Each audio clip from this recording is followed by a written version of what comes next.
Hey, Spook, family and friends, what's happening, you guys? What's going on this morning? Sunday morning. Been a long week, longer for others. How's everybody doing this morning? Get this chat going. Get in here, get this chat. Let me know if you're here. Send a hi, a wave, a smile, a hug, $1 million, whatever you want to do. You know, you know how it is. So last week when we ended, we were talking about the 12 wisdoms of Formers Anonymous. Sammy and I were discussing how they apply to our daily lives, how they apply to our recovery. Sammy's running a little late, you guys. Not sure where he's at. Um, I am going to start without him. Like, I want to make sure we get in here. Um, so we'll do an open discussion this morning until he gets here. How's everybody doing? What's been going on? Oh, look, there he is. Late to the show, but here. Well, good morning, Samuel. This is the first time you've been late and I haven't.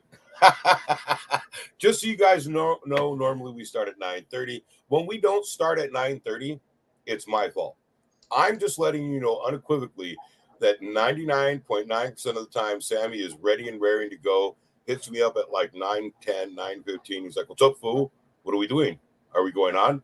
And I'll be like, "Yeah, bro. I just gotta, make coffee, smoke a cigarette, brush my hair, use the bathroom, feed the kid, and then I'll be right there." So it is very rare that Sammy is late to the show. What's going on, my brother? What, what's up, man? How you feeling? Good, good. Good, good, good. So do you I, remember I where we would left I would off? apologize for being late, but I'm never late. So No, no, you're not. the You're show not. can't start until I get here. So there we go. Hey, listen, I can definitely accept my faults, and one of my faults is timeliness. I work on it, but sometimes I'm late to it. Here in the country, it's just around sunrise, around sunset. No doubt, man. No doubt. How you feeling? I'm doing good, man. I feel good. I've been up since probably like 6:30, working on the land. It's going to be nice out here, 70 degrees. So I'm cutting grass today and moving some debris and just helping some friends out that need a little bit of help. But yeah, I got a good day planned.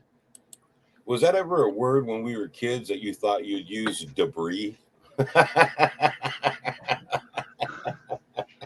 It is what it is.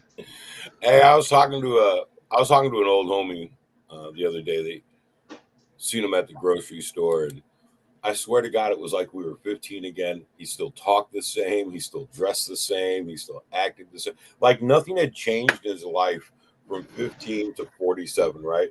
Like still had the homie look like I did, right? Still talked the same, way. Like there was no change whatsoever. And I just kind of laughed and I was like, man, it's like talking to me at 15 again, right? Like it's such a weird way. Things we notice.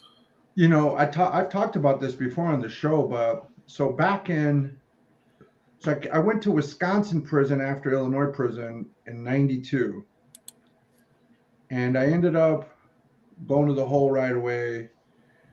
And I was supposed to do 2 years down here, and then down in Wisconsin, up in Wisconsin, or over in Wisconsin, and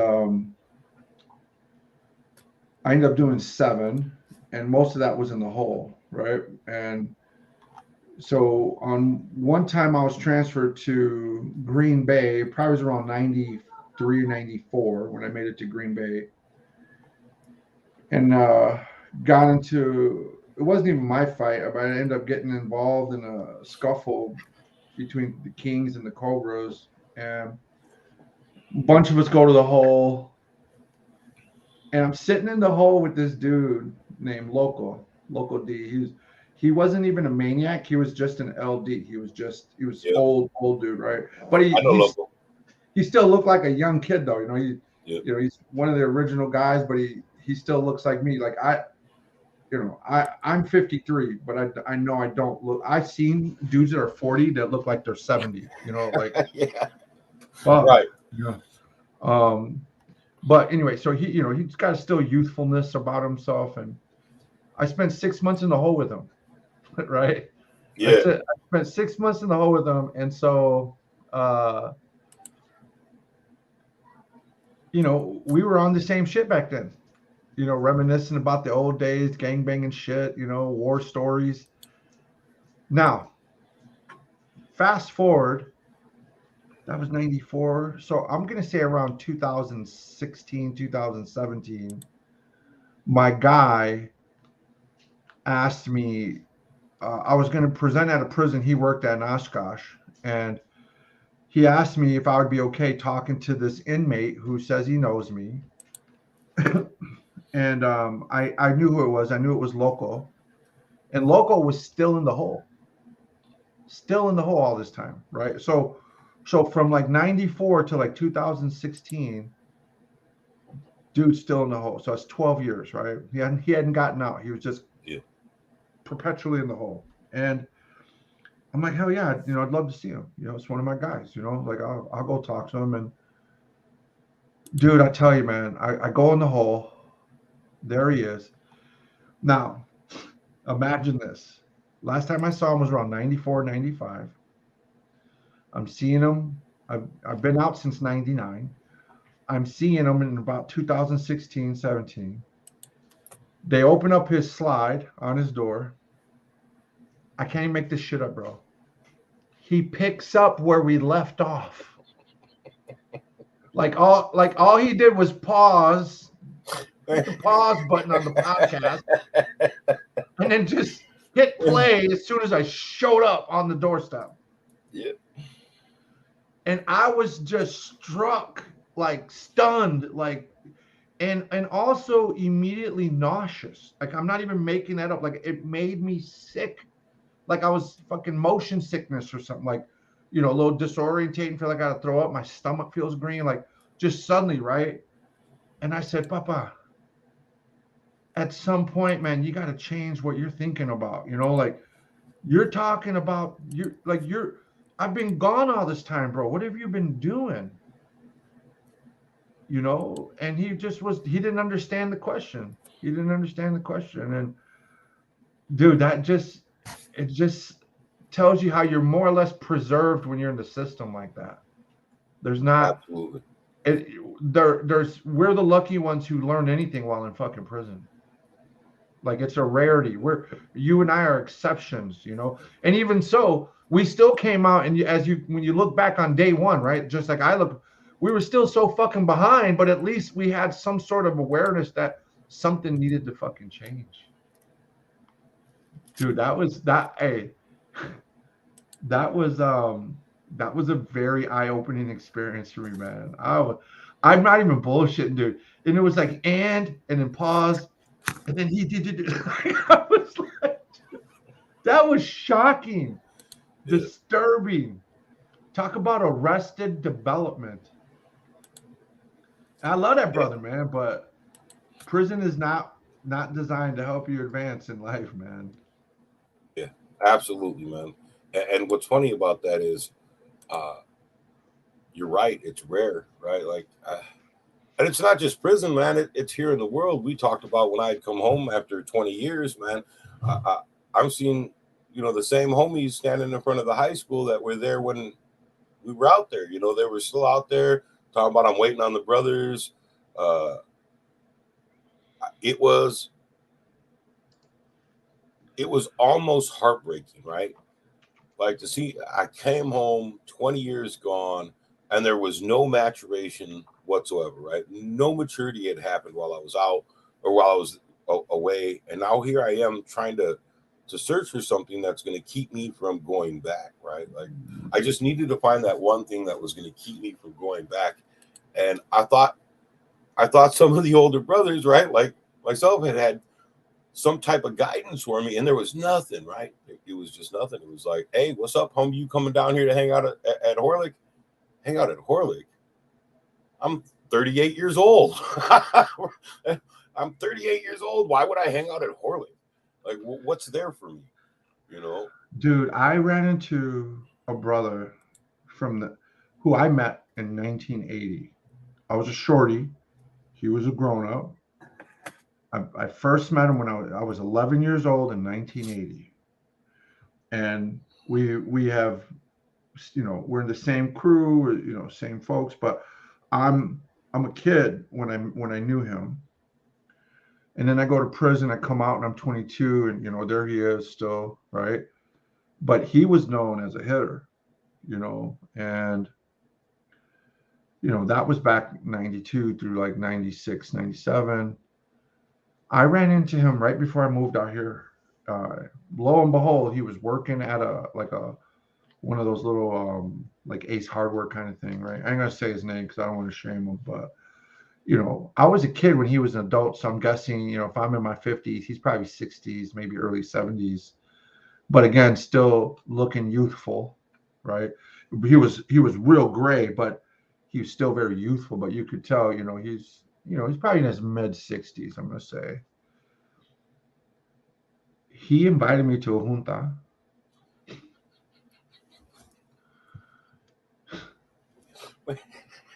And unlike when I met Loco, made me sick, this made me sad. Yeah. Heartbreaking, bro. And he still called me by my street name. He's still bringing up shit I did that they remember, shit he did that they remember, and paying me, street respect.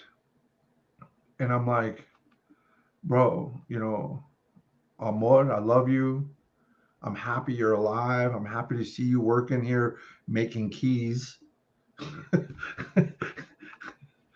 um,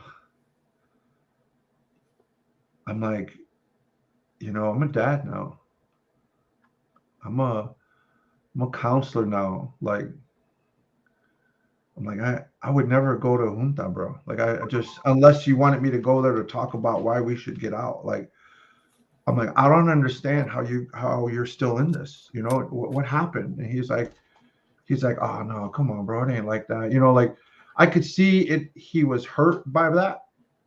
Like his feelings were hurt by that. Like no matter how I handle it, I knew it was going to be shaming. There's shame, and then that shame turns into resentment because you're like, oh, now you're not. First of all, I'm fucking 50 years old, man. You Right. could retire at 35. You know that, right? Like, so it was just it's just, and this dude's on the street. He's not in the joint, which makes it even sadder. And and the last thing he said to me is, "You ever need me, I'm here." What does that mean? You know what that means. Yeah. You still got my respect. You ever need me, call me. And this is coming from a dude who I know is, Yeah. he's got a lot of X's under his name, man. And it's just like, I'm like, dude, I appreciate that, bro. But even if I did need somebody, I've come to the point where I would never call on somebody, like it's just not who I am, man. And I said, I appreciate that, bro. And I'll see you, man. And I knew I was leaving soon, so I didn't even tell him that, it's like, but it's just like, God damn, man, like stuck in time, man. There's nothing left for you, nothing. And, I wouldn't care if you were making keys, but that the reason you're making keys is because you live a life that hasn't allowed you to make progress. And it's not like there's no shame in that. Whatever legitimate job you're doing, there's no shame in that. But I know that he had way more in him than that, and the only reason he's doing that because he hasn't made way more of himself. Yeah. Like literally, this is a leader. This was a leader. This was a rock solid dude with, you'd want to be around him. You'd want to be around this dude. You could be doing so much more, man. It's sad, man. It's just so sad. Anyway. I did a podcast last week that'll be coming out soon with Jordan Carwick. It's ADH Business or something like that. I don't remember the name. Not disparaging. He's a great guy, and I love the podcast. And prior to the podcast, we were talking about my history, right? He wanted to know me better. And I've done work for him and his partner, Mike. We move quite a bit of stuff for him. We do odds and ends for him as a company. And Jordan and I had been talking about possibly opening a shop, maybe doing some stuff.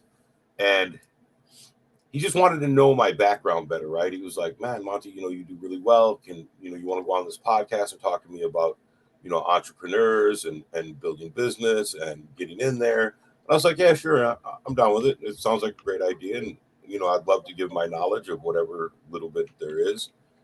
And so we were sitting down and we were talking. And at the end, he was like, I need you to talk about that on the podcast. And I was like, what? He was like, everything we just talked about. And I'm like, what? He was like, dude, you don't know how many people contact me and say, hey, I can't do this. This is what, my past is. He was like, you hit every stumbling block on the road. He was like, you literally smacked your face on the pavement at every step of your life. And here you are standing up, a business owner, free, job, working in your community, doing, charity work, working with your buddy. He was like, there's no way you should have, the ability to stand. You should be broken right now. He was like, and I hear these people who come from, much better backgrounds and much easier backgrounds, and they're just completely broken. And I was too, right? And that's what I had to tell him. I was too, right? Like there was just this point in my life where the right people and the right surrounding showed me that I still could stand up, right? Like I was still able to rise up and, raise my head and say, I'm not going to fail, right? I will survive. I'm not going to fail. I'm going to move forward. I'm going to push. I'm going to walk. Like you can keep hitting me. You can keep smashing me. I'm going to keep hitting myself, right? Like a lot of people don't understand. We bash ourselves in the face more than anybody else does, right? But I mean, I can't see going through life at that same stage. When we took Danica to the dentist this week, it was a kid dentist, and you need to sign your name, and then you need to sign your relationship to the to the child. And I wrote Dutta, right? Like my title was Dutta. I didn't put father. I didn't put, I wrote Dutta, and the nurse just started laughing. I was like, what? She was like, look what you wrote. And I was like, oh. I was like, well, that's who I am, right? I'm Dutta, man. Like that's my kid. That's my baby girl. Like I am her Dutta. I'm Tater's Dutta.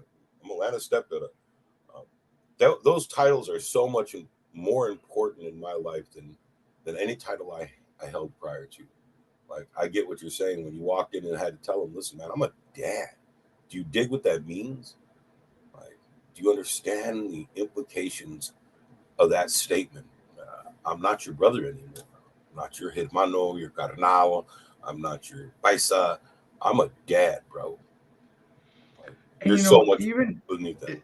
even if I saw myself that way, the big difference is I prioritize differently, right? And so as close as we could be in life, you know, I'm never going to do anything that jeopardizes my children, my true blood, my true family. I mean, which means I couldn't go to a junta even if I wanted to, because I know that comes in between me and my family. I couldn't call on you because I know what you're going to do, which is going to get back to me. It always does, right? So I think about things differently now. And so even if we were cool and I felt some sort of closeness to you, which is hard not to when you've grown up with these people and they were more of a family than anyone you've ever had in your life. It's not like I don't hate these people and I don't agree with their lifestyles anymore. And I stand against some of the things they think and do. But as a person, I know we grew up together, man. Like you're in a significant part of my life and story and upbringing. And I appreciate what you did for me because you helped me get to this point in my life, even though it wasn't in the best way. Like I I still can't put you first anymore, ever. I can't Yeah. I can't put you first ever, and that's a healthy boundary. But the other Well, they boundary never is put that us first. Here's the thing, right? When you state that you can't put them first, a lot of us, right? And I know a guy who did 27 plus years, right? He always put the nation first. Never once did the nation make him a priority, right? He was still yeah. just a cog in the wheel. So when people talk about the bonds, the brotherhood, that's so rare, right? That's so rare and so misleading. Like this dude did 20 plus years of his life, and when he came home, Like they want to give them 20 more, right? I told you about the event that happened when I came home. Like, dude brought me 30 years in his trunk. How are you honoring me? How are you sure? Right. So, there's a misconception. Yeah, when we were young and we were immature and we were uneducated emotionally and psychologically, we thought there was a bond. We thought there was a love, a real one, right? But I could never imagine putting my children or one of my brothers or sisters in harm's way and still saying that I love them on purpose, right? Like, I'm going to give you this gun. I'm going to put you on this corner. I'm going to sit you with a sack of dope, and I'm going to tell you I love you. I might not see you in an hour ever again because I put you in a situation that's going to take your life, but I love you, right? Like, man, and it hurts, right? When we think back to that bond, that brotherhood, it hurts to think that those were the choices we made. Now, I have friends from that life who have grown and become better human beings and who I spend time with to this day, right? Brothers who were with me then, right? But they've grown and they've matured and they've developed the ability to identify the same thing, right? Like, it's crazy. I just haven't seen a lot of that. I have not seen a lot of. I have not run into one of my like significant points of contact, and they're just doing completely different and better. I have not come to realize that. Here's the funny thing: the two guys I'm talking about both did 20 plus years in the joint, and came home and knew, right? Yeah. They came home and they knew. They opened the same veil that I did, right? They seen, right? 20 plus years each. There's another one, did 27 years. Dante Cottingham came home and he was like, bro, they lied to me, right? He was odd, but he was always my guy before he went in, right? His first words when I hugged him after he came home was, they lied to me, bro. But hold on, but let me address that for a second. We have to think about this differently because, in my opinion, I was not, after a certain point in life, I was not the impressionable one. Right. Right. Well, we become the oppressors. We become right. I lie just as much as anybody, but in those days and in those mindsets and those moments, I did not know what I was doing was a lie. I didn't know I was living a lie. I literally was a believer. I was fully radicalized, if you will. I was fully immersed. Yeah. Went full down the rabbit hole. I believed this. So when we think, and whatever we got to do, to each his own, right? Whatever we got to do to get out of that life, whatever story you got to tell yourself to get out of that life, tell it. But the reality is this, man. If I was lost and I want redemption and I want mercy, right? And I want to be able to reconcile, we got to recognize that the people we're judging in that life were just as lost. We're just as lost as we were. They suffer from the same condition we suffered from, right? So I'll be honest with you. I never told a brother amor or I love you and knew that I didn't mean it. I could have never said it if I didn't mean it. And while there were degrees of guys who were willing to go down a certain path, right? Because there were some people more trigger happy than others. There were some people more willing to fight than others. There were degrees of so-called valor or courage. There were people who weren't fighters and people who were, right? Although everyone was expected to be. I can tell you right now, I never recruited anyone with the idea that he was a send-off. I never embraced somebody and said, this is somebody who I'm going to exploit. Yeah. That was never, you only realize that. I agree. You realize that after the fact, right? So here's the lesson in all of this. You can't judge yourself and others by today's standards back then. You can't take what you've come to realize today and use it as the value that you want to apply back then. What you can do is gain understanding and say, I see that wasn't actually a healthy expression of love. That's not actually a healthy expression of family. But nobody knows that or really know you. And maybe there are folks different, but for me, and I think a lot of my friends, the people who said they loved me, I think they did. Some But bullshit, Sammy, for opening up our eyes to understanding. Fuck you. Fuck making now us listen, feel. You're right, though. You're right. Like, but that's even more painful to know that I was so duped by the life. I was so duped, and I consider myself semi-intelligent, right? But I was so fooled that I believed, and I put people I cared about, because I agree, right? I didn't fuck with guys that I didn't think were real dudes, right? I didn't give them any kind of a love or respect, right? But the ones that I did, I put in harm's way while saying I love you. well, Like, what a there's piece of deeper shit. than that too, Monte. It's not duped. You ready for this? Hmm. It's mental health. Yeah. And most of us, and not every, the shoe doesn't fit everyone, but a lot of us, and the research supports this statement. A lot of us were living with traumatic experiences, and these were the reactions to those traumatic experiences pre-gang, and you know how you might have been born into the life because of who your father was, right? I Yep. was born into the life that's even worse than gang life. I was born into the life where your own family is trying to do you in from the fucking day you're born and in the womb, even, right? And so, yeah, I joined a gang at 11, but let me tell you, I survived more between 0 and 11 than anything I did 11 and older. What I survived as a child was way worse. In fact, I thought the streets were kinder than my home. Literally, like that's so I was born into a certain kind, not no thuggery, gang bullshit, monster shit. I grew up with some brutal fucking parents who put, and I'm not unique. I know a lot of the people listening and in these gang life, we all had very similar stories on what that fucking upbringing was like, man, and how this life was better than that life. Yeah. Because at least if you're going to get a violation, there's rhyme or reason to it. You did this as a result. This is the kind. Okay, I get it. Absolutely. And when we have to go do something in home, there wasn't a lot of explanation. It was just kind of like being tossed around by the fucking wind at the time, right?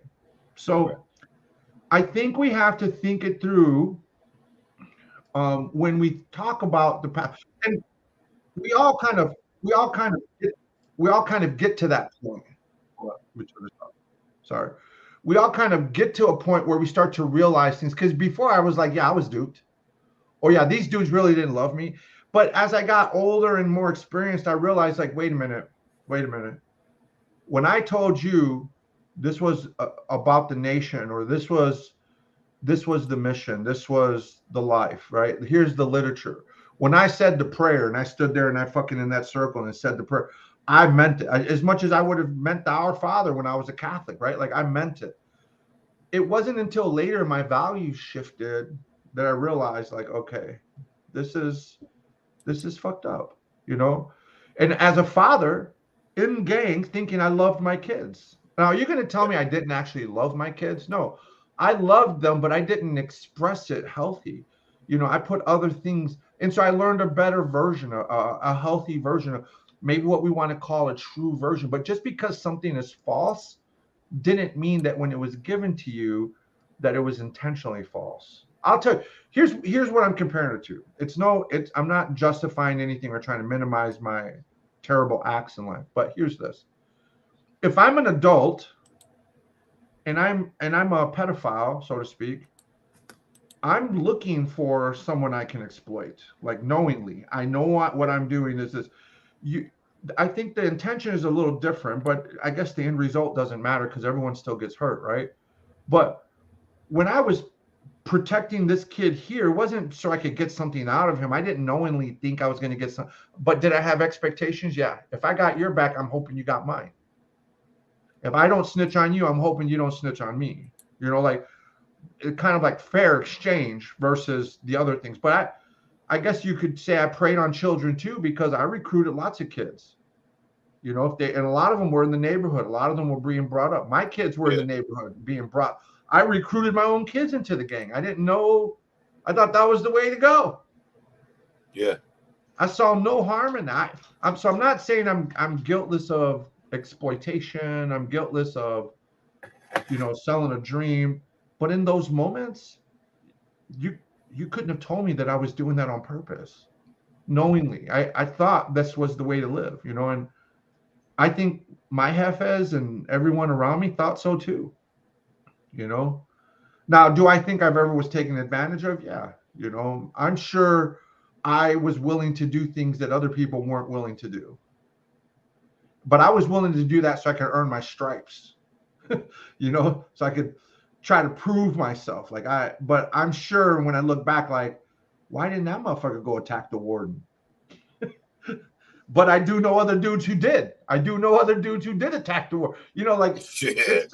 It's just kind of crazy, man. It's just, yeah, we were all pretending not to be pretending, and then we forgot we were doing that. I think we were all looking for something and we thought we had found it, and we realized later this wasn't what I was looking for.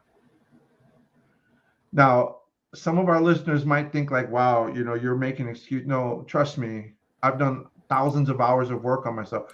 And I'm not speaking to the general public about this. I'm speaking to other formers about this. So this isn't the message I would give the public. This is like, instead of being mad at the people that you think fucked you over, just remember we did plenty of the fucking over, and we emulated those people. So to compare ourselves to them now as if we were so different, I think is a bit of ego. And when we need to recognize, like, yeah, we're waking up from a haze and a dream and a fog.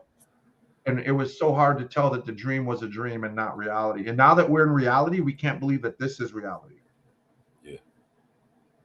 We went down a rabbit hole in this. Yeah, absolutely. Listen, so I messaged the two guys I was talking about. I'm not going to mention them on the live unless, if they came in and we talked, it'd be fine. But anyways, we message regularly and at random times, right? I sent one of them a TikTok at like 3 a.m.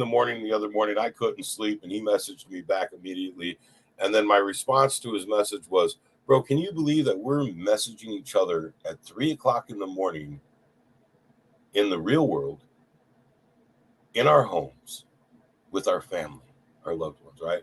And his response was, no, bro. He was like, this is still a dream, right? And I was like, I love you, man. And I meant it as just what I said. I love you. And he goes, I know.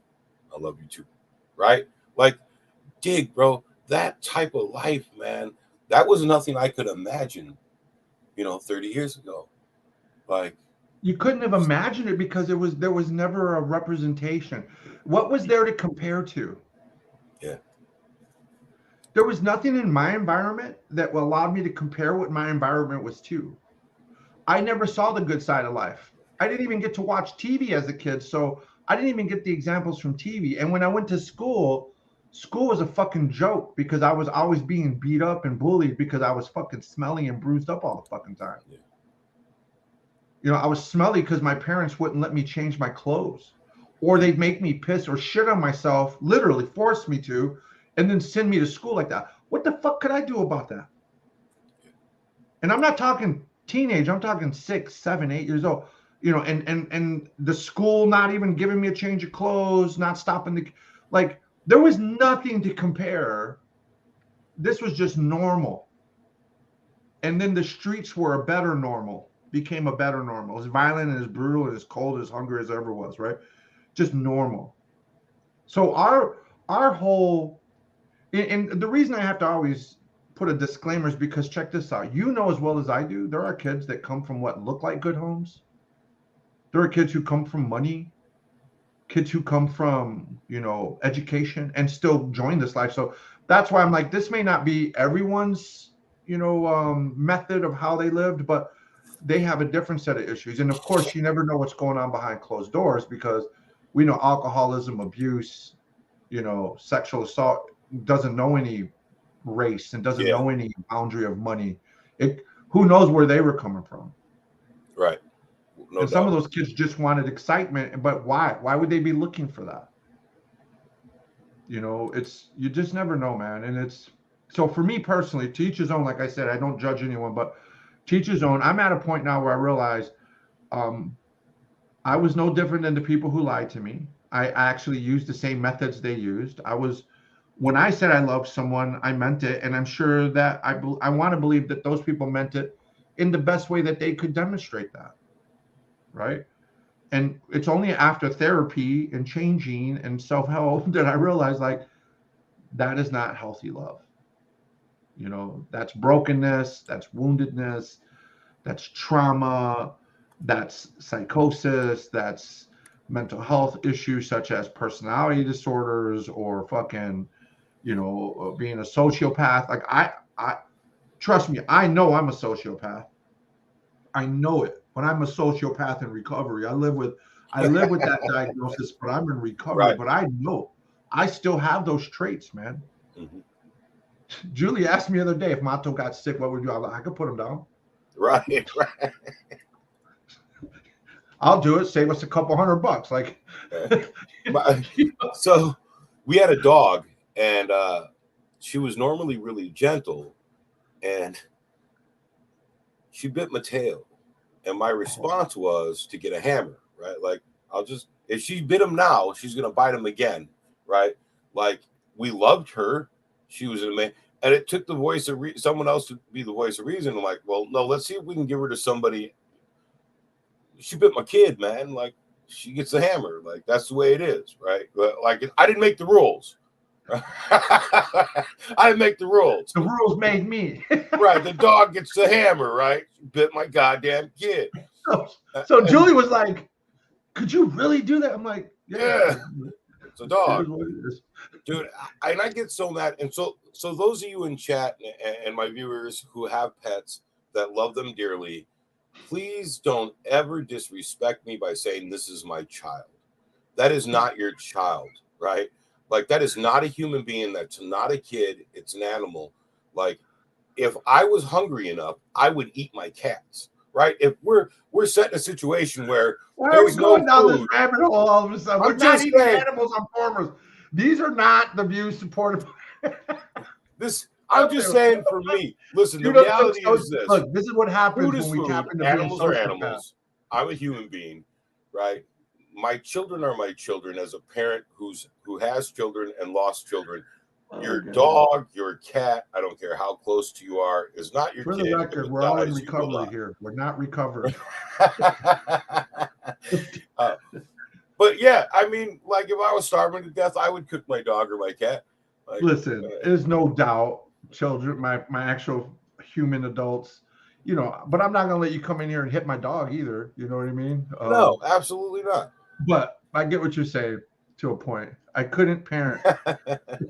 Shit. I probably shouldn't be parenting. That's one that should definitely not be a parent. I told him that years ago. Like, I'm just letting you know, as he says that I shouldn't be a parent. He raised a child that has taken me for at least $3,000 or $4,000 since I've known her, at the very minimum. I didn't do that on purpose. That's transfer. That's genetics. Those genes have passed. That girl is cold-blooded, man. Man, and she just pocket checks me. What you got in your pocket, Theo?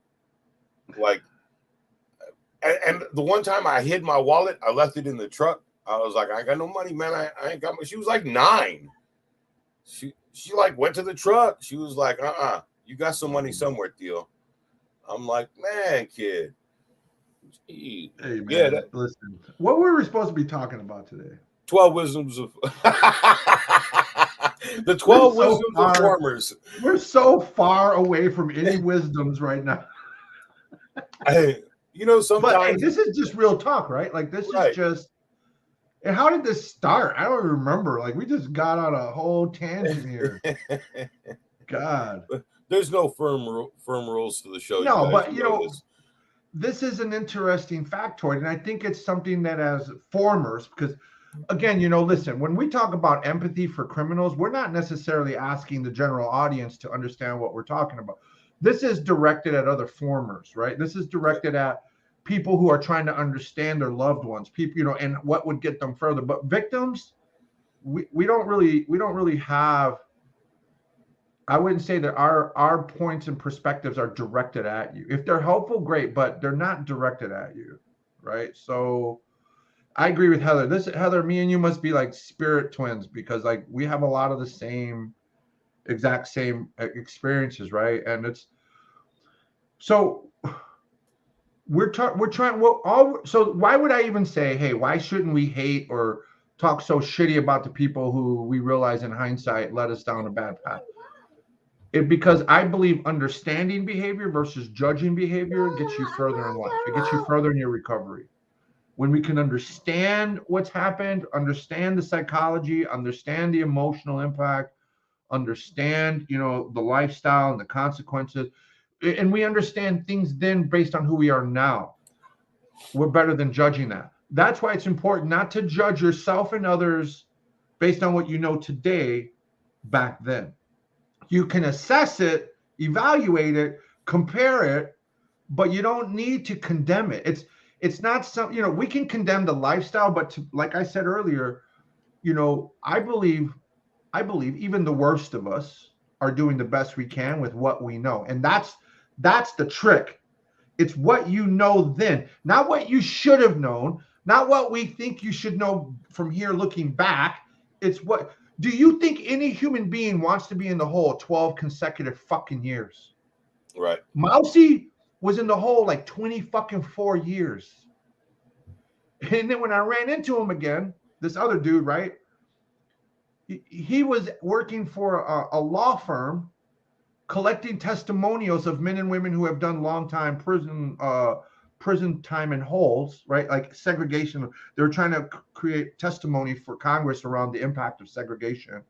And me having spent years and probably working up towards a decade in segregation, was asked to testify. And so while he's signing me up, he recognizes my voice. I recognize his voice because we never saw each other's faces because we were behind solid doors when we were in the hole. And he also invited me to a junta. And I'll tell you what, man, his advice in prison, as bad as you could say it is, saved my life and put me on a trajectory. Imagine if you could lose, but be at the top winning part of losing. He positioned me to lose in the best way possible. Otherwise, I would have lost and suffered a great deal. And his guidance, his connections saved my life and positioned me to not only survive prison, but to thrive prison.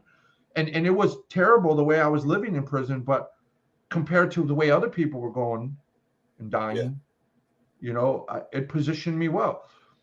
Would I say, he was trying to exploit me? Absolutely not. I believe his intentions were genuine, but he was just as lost as I was. And now that I'm further in this life, in recovery, in my own mind, in my own heart and spirit than he is it fair of me to go back and judge him poorly? Or are we all better served if I can understand how he is that way now and then use that logic to write a program like Formers Anonymous? Can you imagine if Formers Anonymous was based on judging our past behavior? Oh, yeah. It would be a different program. Formers Anonymous is helping. I don't think it's just helping you for the last 10 years. It's just helping you understand. And that understanding is what leads to change for all of us, man. And if you judge behavior and change, you're probably going to be mad at a bunch of people. Yeah. You'll continue to be mad. You're already mad and sore at a bunch of people, right? But when you understand behavior, guess what, man? You get to leave things like anger and depression, or at least reduce the amount that you have to carry. Because there are some days I'm still sad and depressed. Yeah. Some days I wake up mad about shit. But it's healing. I'm healing versus that's the difference between moving on and healing, if you ask me. You can move on and not have resolved the damn thing and still carry the mental load, the emotional load, the spiritual load of that. And we do, but it's a lot more manageable and we get stronger. So when it comes down to it, bro, when I think about Formers in the abstract, right? And so Formers is something that has become so part of my life that I have the duality, right? There's times where I don't even think about it, but I use it. And then there's times that I dwell on it, right? Like I'm thinking about it in the abstract. when it boils down to what it means to me, when we talk about being farmers, it's metamorphed from the beginning where I thought, oh, this is going to be about recovery, this is going to be about change, and it is, right? But that's not what sits at the foremost of my thoughts when I think about it. I truly think about it as healing, right? Like being a part of Formers has helped me understand and helped me break the chain that I constricted my chest with, right? Like, that's how I think about it, right? There was something strapped around my chest, squeezing me so that I'm choking, so that I can't breathe, so that I can't pause, so that I can't find peace, right? It helped remove that chain and heal that open wound, right? Like that's what Formers has become to me, and it's mostly because it's helped me learn to forgive, right? It's helped me learn to let go. It's helped me learn to say, "Holy shit, that thought has killed you as a human being since you were 6 years old. That thought has destroyed your ability to be a moose kissing a large-headed dinosaur." This is my boy. Look at Dakota. I got him in a chokehold. You will. He will eat you, bro. We are not in prison. Listen, you're a mechanic, and I think this is probably one of the best analogies I can find. And before I get into that, I hear you about being angry at ourselves, right? And this is exactly what we're talking about. And Heather's comment too about I've developed a small hatred, right? This is exactly what we're talking about. There's a difference between moving on and moving forward. Very different. Yep. Moving on, you take your garbage with you. Moving forward, you're exchanging garbage for something else more useful, right? You're a mechanic, and I'm not a mechanic. I probably know enough to tinker, but I'm not a mechanic. You're a mechanic. You can listen to a car and kind of tell what's wrong with it. Now, your reaction to a part or a piece broken on an engine is different than my reaction. And here's why. I don't necessarily understand what's going on with my car. So I get mad, frustrated, scared, worried, stressed, because all I know is that this fucking shit ain't working. I hate this fucking car, right? It's breaking down. Something's wrong, blah, blah, blah, right? I take that same car to you and you're like, oh, your lifters are stuck, or your carburetor is doing this, or your battery is not charging. You need an alternator. And as soon as you start giving me information like that, it changes the way I'm looking, because now I start thinking of cost. I start thinking of, so instead of just being mad, now I'm thinking, well, how much does it cost? How easy? How hard? I start thinking about it differently. You're already there. You've already assessed it and already priced it. I'm still like, oh, so it's not as bad as I thought. Do we got to throw out the whole car? No, it's a $20 fix. It's a $200 fix. It's a $1,500 fix. The car's worth more than $1,500 or $15,000 or $1,500. So you might want to fix it. The car's not worth $1,500. So you might want to just scrap it. You start giving me something called understanding. Mm-hmm. And as soon as you partake that information and give it to me, right? I start to consume it. I start making decisions cognitively versus emotionally. So instead of, like in Heather's case, hating my mom, when I come to understand how these parts work, whether it's worth the cost or not to fix it or something, right? Sure. And how soon and how much time. I asked the guy, he says, I need new tires. I'm like, how many days do I have to drive? He's like, you got probably 2 or 3 months. Great. That helps me figure out my budget, right? So I went from being worried about needing new tires to seeing I had a few months before I needed to worry about it even more, right? And so I could start acting differently. You are doing for me what Formers is doing for others. When you tell me what's wrong with the car, you help me understand my problem. Not otherwise, what would it look like, Monte, if I brought my car to you as angry as I was, and you got just as angry with me? Right? You just got just as hopeless as me. Like, that is recovery. Absolutely. Okay, Mixu, thank you. Right? Like, do you see what I'm saying? And so when we think about Heather, right? Her comment, like the enabler is just as bad. Here, let me filter this, Heather, if you're okay with that. Are you okay if I wanna tinker with the wording to help us feel a little bit differently, right?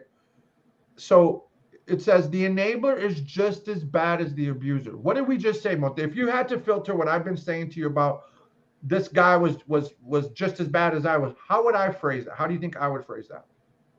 I Based on what think we just said. I think based on what we've been talking about, it's not that he was just as bad. It was just he was as mistaken as we were when we were at that Boom, age. right. Right. And look at how much weight that takes off of me. The emotional load of that, right? Like just as lost as I was at one point, right? Or just lost. They were lost, right? Because maybe you don't want to compare yourself. And I think abuse and abusers is different because it's not two criminals, it's one's a victim. But when we start to understand the behavior, it helps us not judge it. Judging is going to root you in anger and hatred. It's going to. That's the cost of judgment. And you might feel like you're justified in judging that, and no one's debating if you have a right to judge it.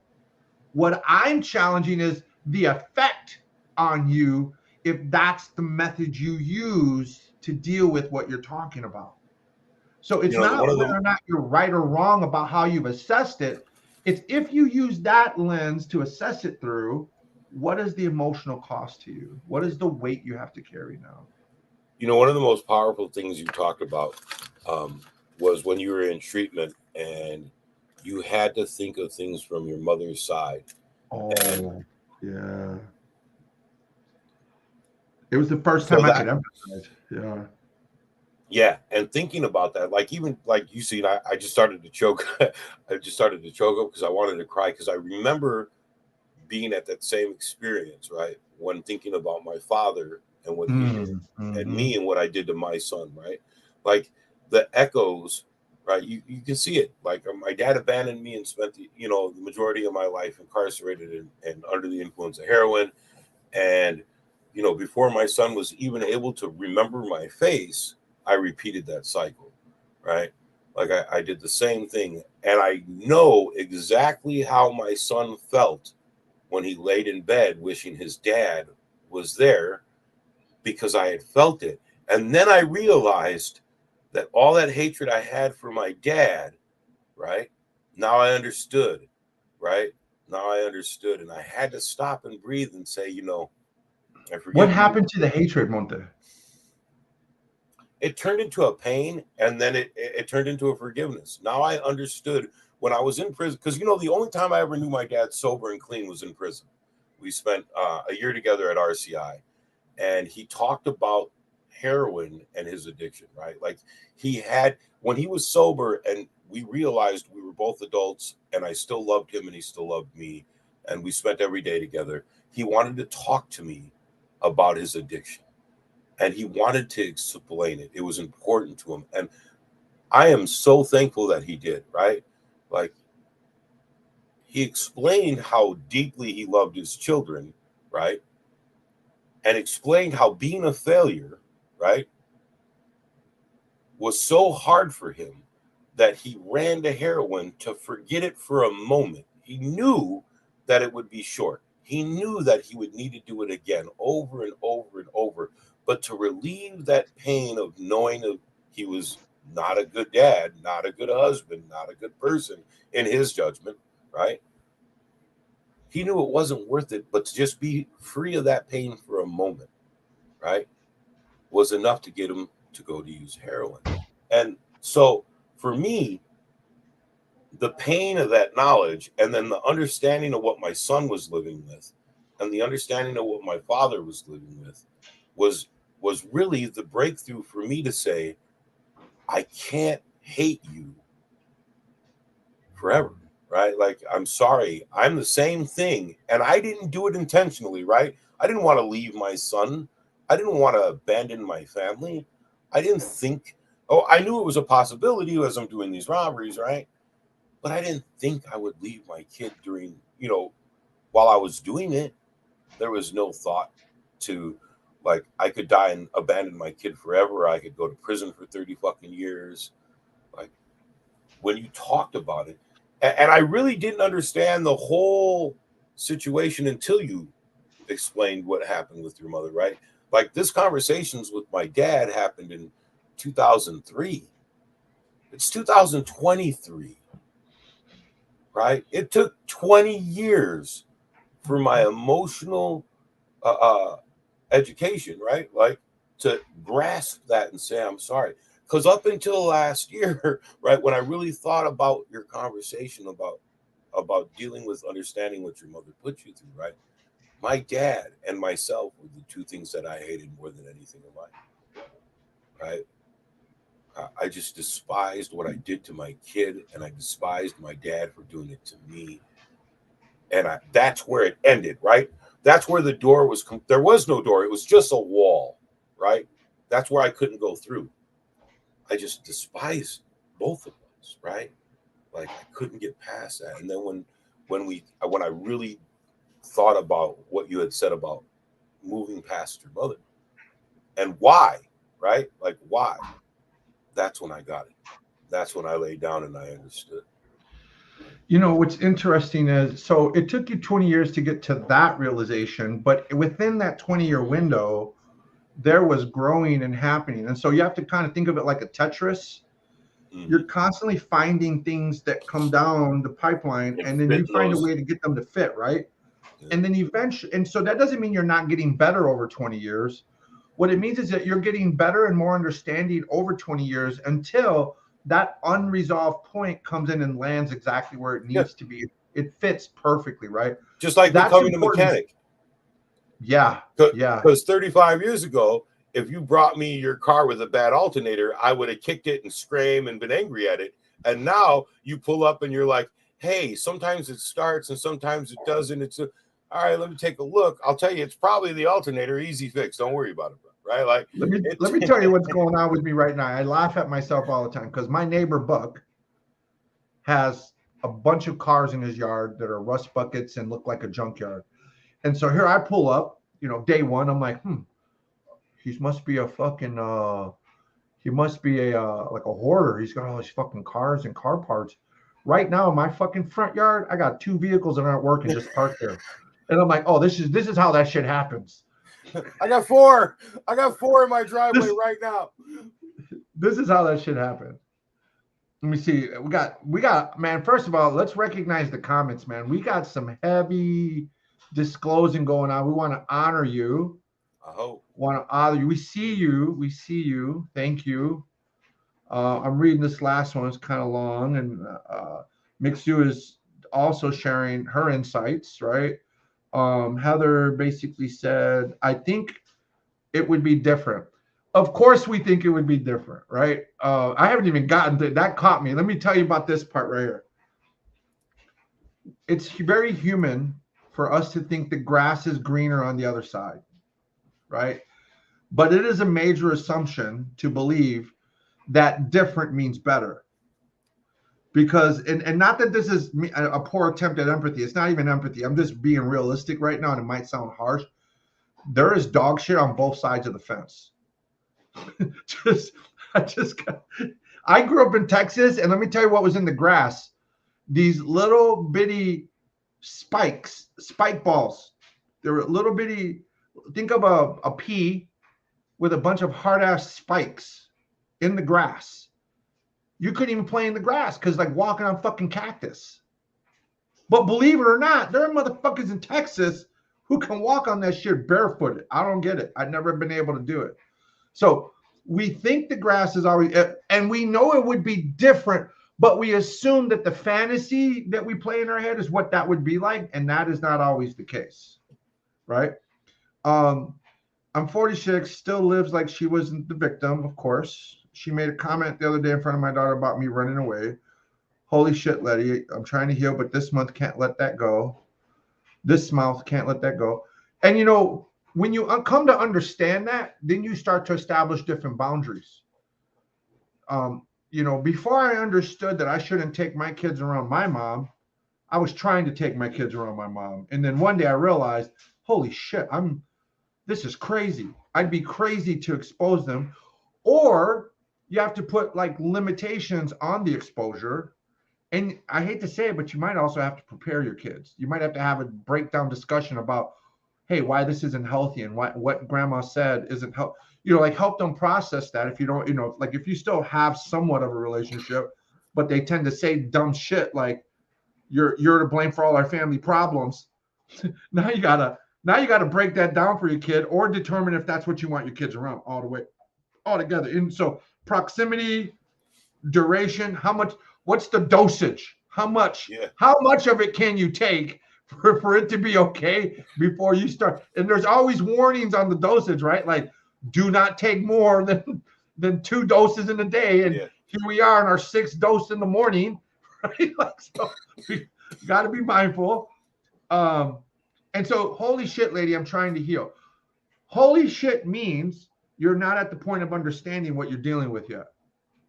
You're shocked because she's still that way. But one day you're going to realize she's still that way. I need to adjust accordingly. You can't force a square peg in a round hole. And no matter how hard you try, you can try, but you cause a lot of damage, right? And you deform things. So my response was, if you would have left your POS husband, I might have felt safe enough to stay home. Yeah. I don't want to say stuff like that. I know the clock is ticking fast, but I cannot let. And then it goes cuts to. off. Hold on. But I cannot let that toxic crap go anymore, especially not in front of my kids. Yeah, of course you can't let it go, but do you even need to expose them to it? Like, and if so, just be prepared. Everyone needs to be on the same page, including the kids. And I hate to say this, man. Divorce has taught me. You've got to teach your very young kids about the realities of some things, because if you can't prevent your mom doing this, you can predict she's going to do this, and then you have to prepare and act accordingly. See, that's understanding, right? I told Salinas, hey, your brakes are out on your Jeep. Going back to the mechanic analogy, what does she do? What does she do? Anybody who drives a stick thinks they can do this, right? They think they can use the clutch to start braking. And then what happens one day if you use the clutch to help your vehicle brake? What happens over time? You burn it out. You blow up the clutch. Now, who was, out of me and Salinas, who was surprised that the clutch burnt out? Salinas. Why wasn't I surprised? Because you had the experience to know that. I understood, right? I had that's the exact same analogy here. It will only be a surprise when you still haven't learned what you haven't learned, right? And so it's I don't know. I like the word karma, but I'm not like a Buddhist. But karma isn't you paying a price because you're bad and stupid. Karma is you having to repeat the lesson until you get it. Yeah, right. That's because then when you get it, you change the outcome, man. What was one of the words that would make men react in prison? The word bitch. Bitch. Right. That was a do or die word for most of us. That was a zero tolerance policy on that word, right? Like you have to go in ham on this, right? You have to go in ham on this word. Now, the reason you stop reacting to the word bitch, I got you, Heather. Yeah. The reason that word is so reactive is because we've been telling ourselves a story about what this word means, not only to me, but to my identity. What does this word mean to me? And what does it mean to my identity, which is equal or synonymous with image? What does this mean to my image? Can I afford to let people say this to me, especially in front of my peers, right? It's always worse when it's in front of your peers, right? Or it's going to get back to them. The only reason that changes is because I change. Now, you may not, why do I say it this way? Because you may not be able to change your circumstance, but you can change your reaction to it, right? Some people don't have the luxury of separating from their moms, their dads, or whoever is the toxic person. So how do we expect them to change? If they can't change proximity, if they can't change dosage, like, some people have to live with these people still, right? If you can't change how close and how much and how often you interact, how do you ever fucking change this? It only changes when things inside of you change, right? Because that same guard, I've been beating up guards my whole fucking prison life. So how did I get to the point where I stopped beating up guards? Because do you think the guards changed? Fuck no. Do I think the inmates that would use the word bitch changed? No, I changed. And therefore, my world, my reality, my circumstances have changed. And going back to our very first conversation one day about those brothers who would invite us to the junta today, I care less about their opinion of me today than I did then. In comparison to who? The people we have prioritized over them now. So we have completely switched who is that we're listening to, who is that we're filtering through, who that we evaluate through. And we said, okay, this has become more important. We know we can prioritize because we've done it in the past. Look, so if McSue, if Heather, if anyone on here ever prioritized addiction first, that lifestyle first, we know you can prioritize. So now in recovery, it kind of flips.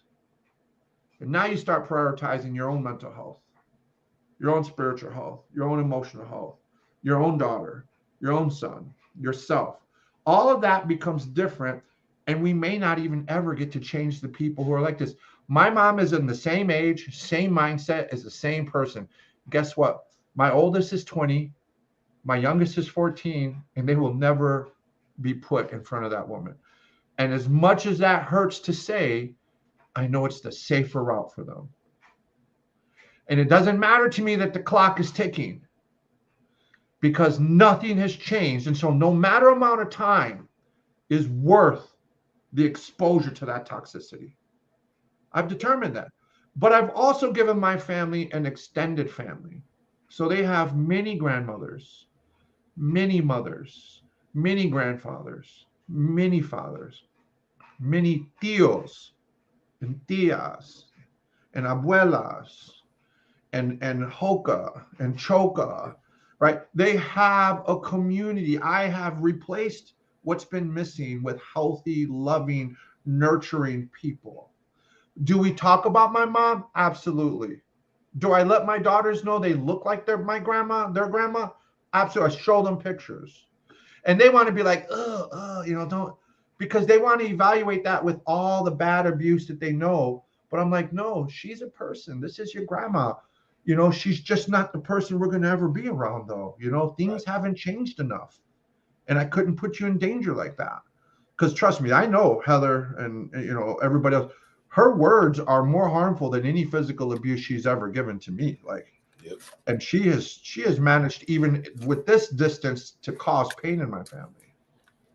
It is, Linda. It is about the internal response. And that only comes from the work that we're doing. Like Monte said, you've been a mechanic for X amount of years. We've been in recovery for X amount of years. And so, yeah, we can look under the hood very differently than you do. And we're just sharing that one day you'll be able to look under that hood and be like, it's the carburetor. Guess what, Monte? I can swap a carburetor. I can swap a starter. I can fucking drill out a bolt broken off in the fucking motor block. I can change the heads.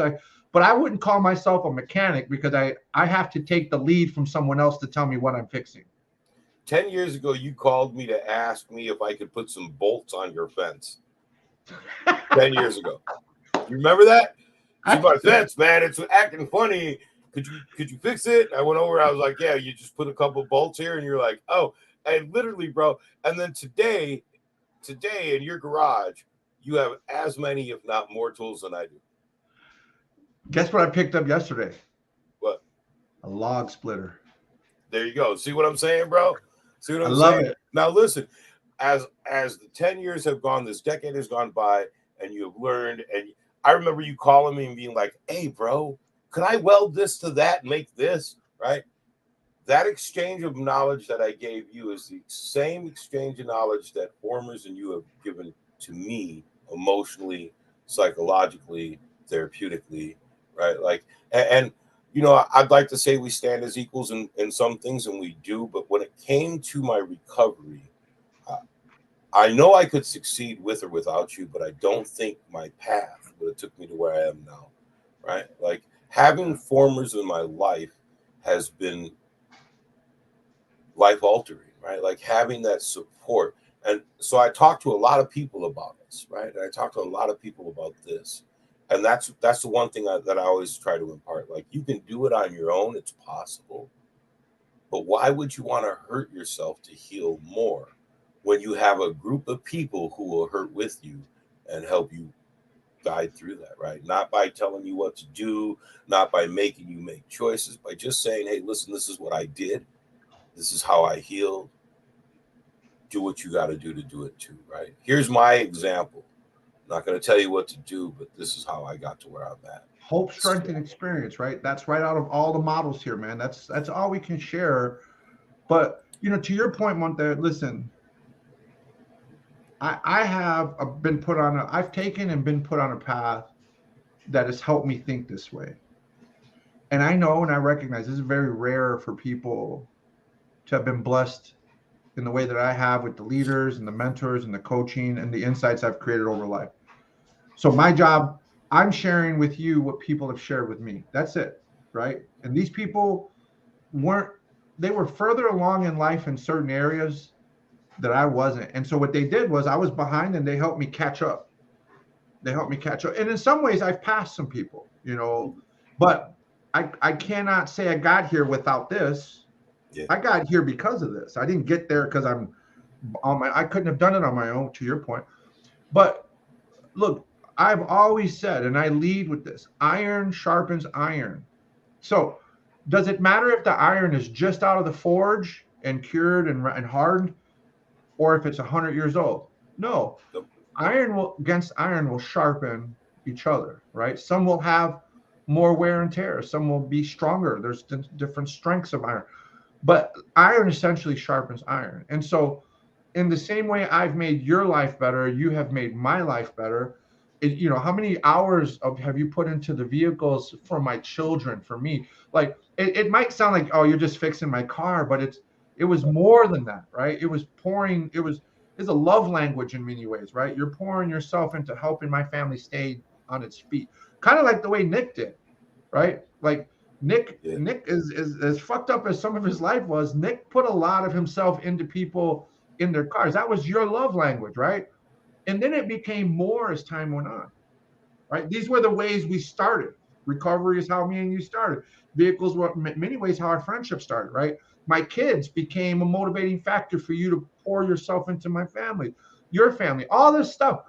That is the benefit of recovery. Yeah, hell yeah. If you open yourself up to the recovery world, Heather, Mixu, Linda, Michelle, you'll all end up getting more than what you could have ever imagined, especially around understanding. And Chris, I'm sorry.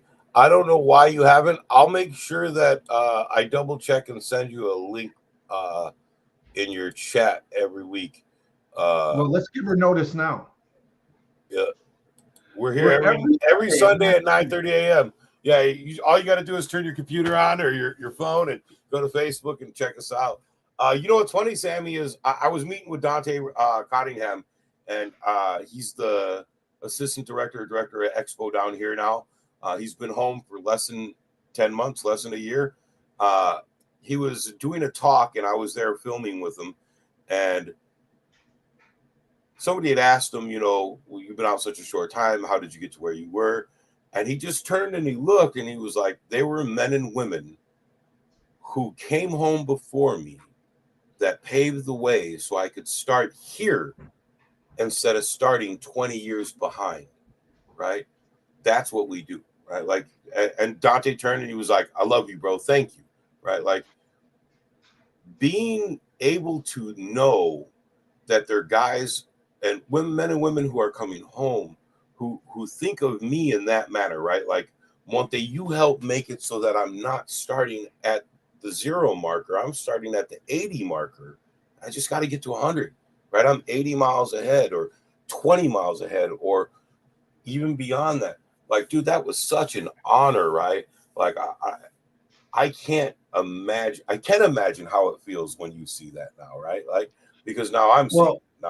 There's a man in my life. There's a few people in my life. So there's George Kemmer, who is known as Ground Shaker, who is single-handedly probably the person responsible for the values, the principles, the morals I live by, the lifestyle. this native life that I that incorporate as circle. my life. Then there's Kara Scaife, and then there's Annette Schubert. She just passed away, so rest in peace, from Sorry. cancer. These are people. Violetta, my godson's mom. These are probably the core people who paved the way for me. And then I came out, and all these people also, you know, my footprint on Racine is big. And I don't say that through ego. It's that I know that because of the help I've had, right, the help that I get, I've been able to influence not just individuals, but the systems, even within Racine, within the Department of Corrections at the state level, that make it, you don't even realize some of these inmates are benefiting from some of the talks I've had with the governors and the district attorney that said, hey, compassion, empathy, science, research, tools, evidence-based tools, like all these things that are brought, including taking the Chanupa into several institutions for years. And like, these are the things that paved the way, and it's what we owe. So Dante is now contributing to that overall formula, right? And like him, I, like you, I have to pay homage to the people who and in my book, in the literature, it says, I lay my success at the feet of the people who got me here, who helped me get here. Because without that, what would I have been? I would have still been probably at the 20-mile marker instead of 80 when I hit the streets. Do you know what I mean? And so it's that's part of what I think recovery does for us. It keeps us humble. Because you see those folks out there be like, you know, that's why in Life After Hate, one of our co-founders was like, I'm like, motherfucker, you didn't know shit about this life without us. You know, like we brought you along. We put you up. Like it's not, and it's not that you need to recognize us. It's where's the humility in recognizing you're not the only natural source to this growth, right? Like rare is the man who is truly an island. No man is an island, but we like to think of ourselves, and in that old life, we like to think of ourselves in that way. Hey, I love the way you had to lean forward and say, "No man is truly an island." You're right. You're right. Absolutely, man. So you guys, I love you guys. We're gonna wrap up here. I want to say thank you to all of you. Thank you, Sammy, bro. Real deal. There are so many of us out here, that lay our feet at, lay our success at your feet, man. And that's an honor to say. I love you, my brother. All of those, Sean, thank you, bro. Hey, literally, Sean, I'm mimicking what I learned when it comes down to it. And why aren't you outside working on one of them fucking cars in the driveway? Hey, Sean said to me the other day, he was like, I love you, Heather. I love you unconditionally. Sean talking to me the other day, man, and he was like, we're talking about, he's been home 4.5 months, 5 months. This is the longest he's been out in 27 years. The longest he's been out in 27 years, right? Like this is, and sober and clean and doing his thing. And he was like, bro, I need to get a job so I can start contributing money. I was like, dude, he never really thinks about what he contributes into my home, right? Because he's staying here with us. The amount of work he does, the amount of help he gives. Like, I'll be honest with you, I might become a reverse Mormon and make Lizzie marry him as well, right? Like, we'll be brother hubbies. Like, hey, listen, the longer he stays here, the cuter he is, right? No, but real deal, Sean, thank you for all you contribute to our house and our family, man. Our kids love you. We love you. You are, man. I'll tell you what, bro. Lizzie can come move in with us. That way you can come visit us more often. Man, listen, I'm coming down in July. It's going to be rough. We're figuring it out now. Finances are tight, but we are putting away for that trip. Me and Lizzie. I can't wait to be there, bro. I can't wait. I might come down a couple days early and help prep and set up if that's okay. But otherwise, we'll figure it out. Yeah, we're going to leave Sean here alone. I don't know why Sean says that. He's staying here with the kids. He said we. Sounds like he's already the second husband. He's done, right? Like, no, we'll figure it out, man. I love you, bro. I love you guys. Thank you, all of you, for joining us weekly. Please Peace remember out, to like y'all. and share. Hit that follow button so to make sure you guys are getting those notifications. Hey, listen, if you're on TikTok, can you believe one Oh, yeah. thing? I only have 400 followers. All this shit I do and put out there, I don't know what to do, man. If you're on TikTok, can you just like and fucking follow? Like, I need to get to 1,000 so I can go live. So you can join me on my lives. I I'll must tell be you what. losing people because at some point, I get like new followers every day. My numbers never get above 500. Yeah. So what'll happen is you'll get bot follows, right? And when you don't refollow them or respond to their private messages, they automatically take you off. So you'll get ads and disappears. Like I struggled when I hit 900. I struggled between 980 and 999 for like 3 months. So the number one trick is continue producing your content, hashtags, and then you can follow up to think 4,000 or 10,000 viewers. Follow everybody in your suggested list. They will give you a follow back, right? Most of them, some of them will, right? But that'll boost you. I had to follow 4,000 people before I hit 1,000 followers, right? Can I just buy some people? Can I just buy coffee for folks? Like, let's just make this easy. Frank Steiner, next time you're in town. All right, y'all. Hey, much love. Love you guys. Hey, did I tell you that cook follows us now? Who? When we talked to the cook at Frank Steiner that we talked to. Oh, yeah. I see her. Yeah. I see her. Yeah. She sent me a friend request. She follows the show. We were talking, badass, bro. We talked to her 20 minutes and now we got a new follower and a new friend. Closing the distance, man. That's all that's Every about, day. man. Every day. All right, you guys. We'll see you next week. We love you. Peace out, y'all. Peace.